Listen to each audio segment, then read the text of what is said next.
안녕하세요. 반갑습니다. 예상간호학원의 강교수입니다.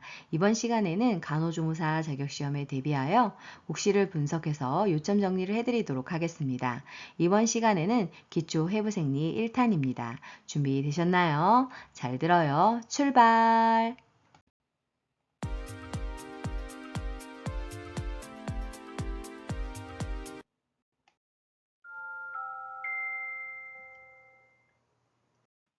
기초해부생리는 간호조무사 자격시험에서 출제 문항수가 2개에서 3개 정도가 출제되고 있습니다. 자, 그러면 하나하나 교통별로 알아볼까요? 첫 번째로 해부학 용어에 대해서 알아보도록 하겠습니다.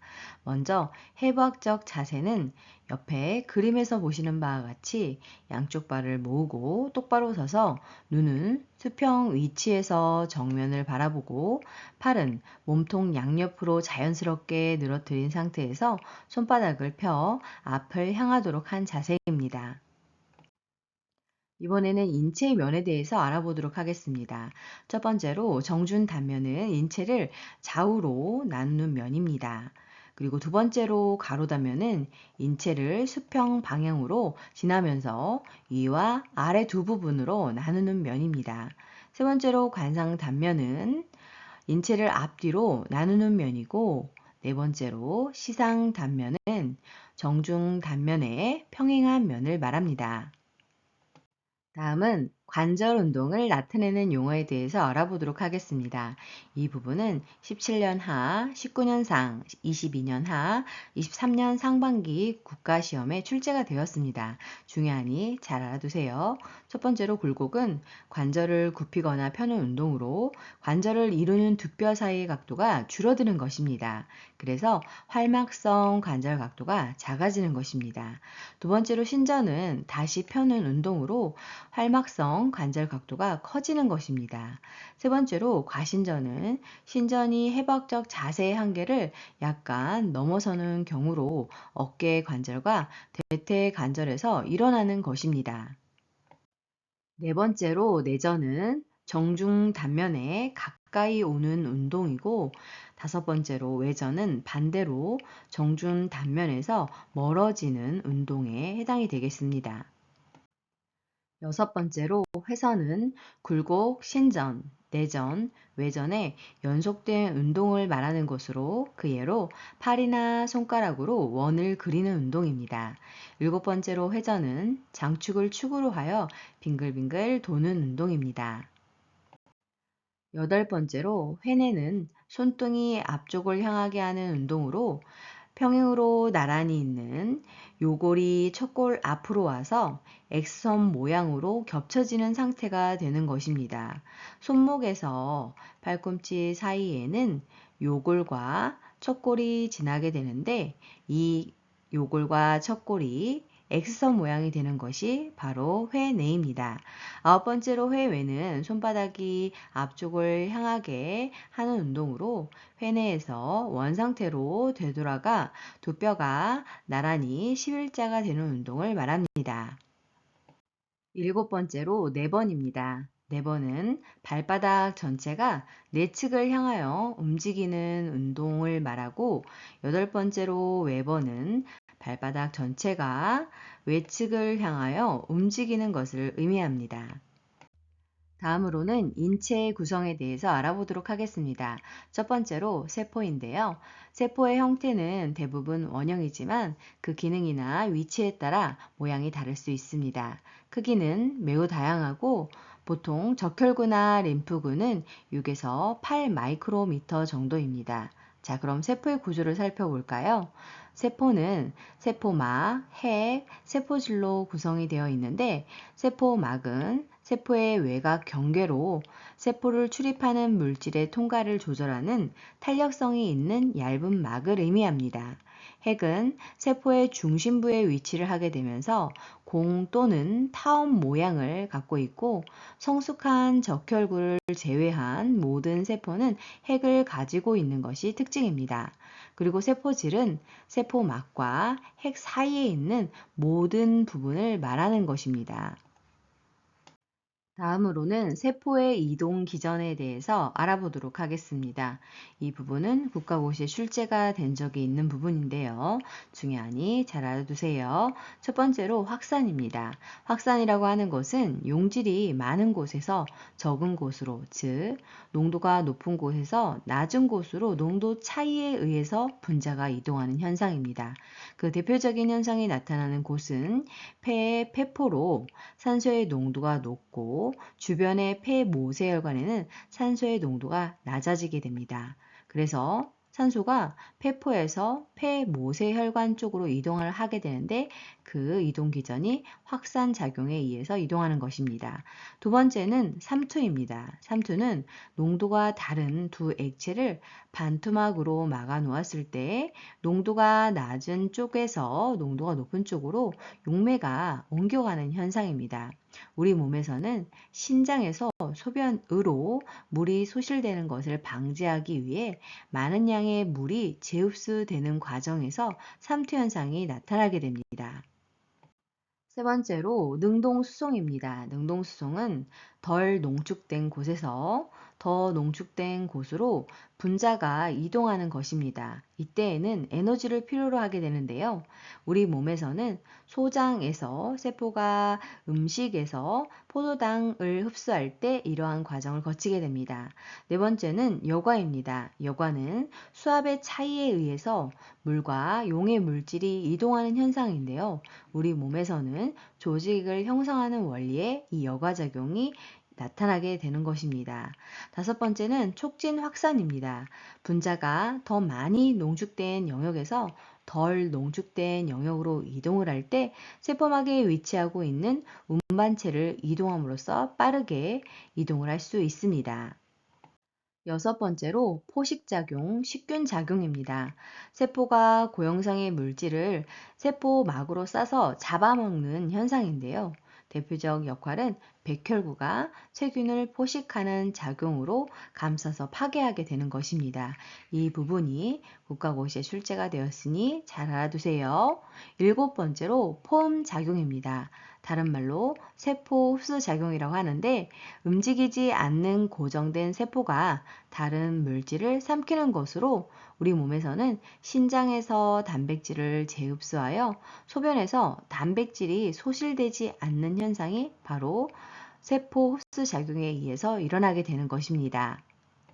이번에는 세포 분열에 대해서 알아보도록 하겠습니다. 우리 몸은 본래 단 두 개의 세포인 즉 정자와 난자가 만나서 많은 세포로 이루어진 것인데요. 이러한 많은 세포는 한 번에 생기는 것이 아니라 하나가 둘이 되고 둘이 넷이 되는 과정을 반복하게 되면서 나타나는 현상을 세포 분열이라고 하는 것입니다.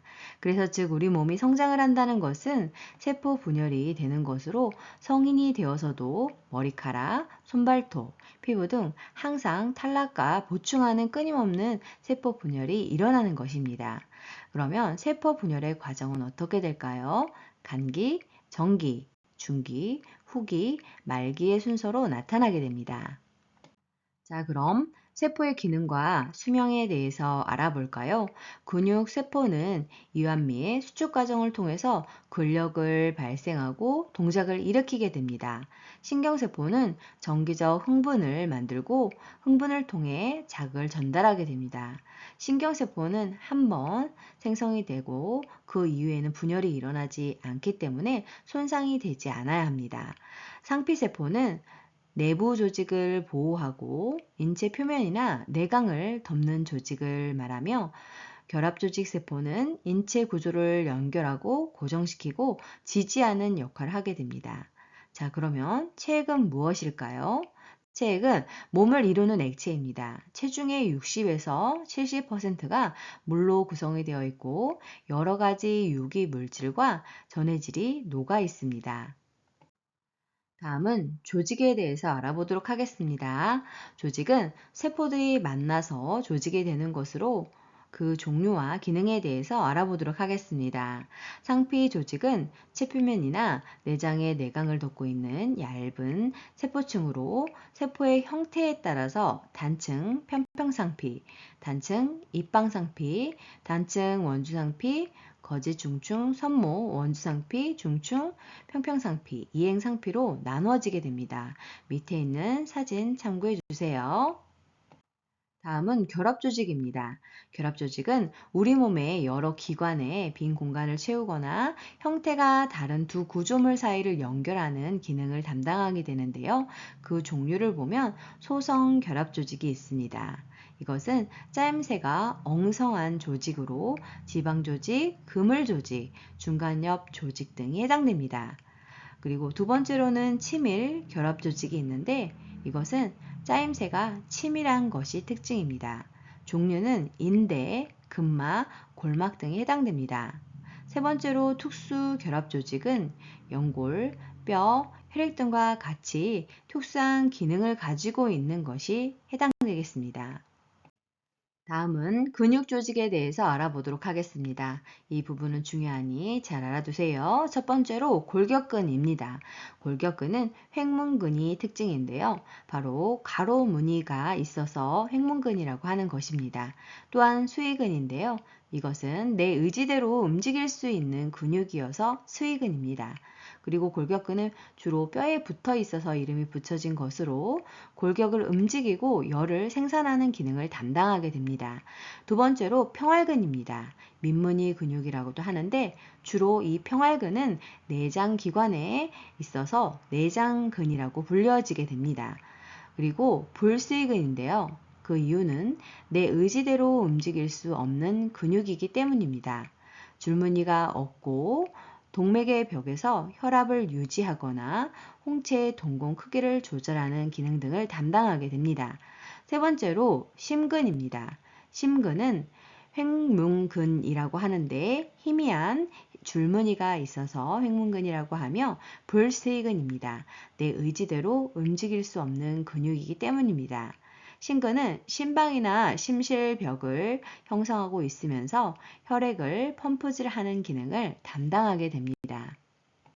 다음은 신경조직입니다. 신경조직은 신경세포와 지지세포로 구성이 되어 있는데요. 신경세포는 자극을 받아 흥분을 일으켜 다른 세포에 전달하는 기능을 담당하게 됩니다. 지지세포는 말초신경에서 신경세포의 핵을 둘러싸는 위성세포와 축삭을 둘러싸는 슈반세포로 구성이 되어 있습니다. 그리고 뉴런은 신경계의 기본 단위를 의미하며 수상돌기는 가지돌기와 같은 말입니다.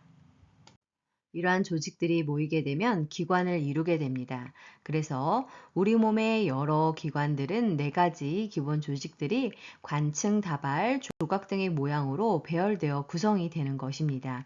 그 예를 살펴보면 위에 가장 내면은 분비와 흡수를 위한 상피 조직이 두 번째 층은 결합 조직으로 배열되어서 혈관 및 신경을 간직하게 됩니다. 그리고 세 번째 층은 근육과 내면 상피를 연결시키게 되고 바깥층은 다시 결합 조직으로 되어 있고 신경 조직은 유벽을 뚫고 들어가서 근육과 분비샘을 조절하게 되는 것입니다.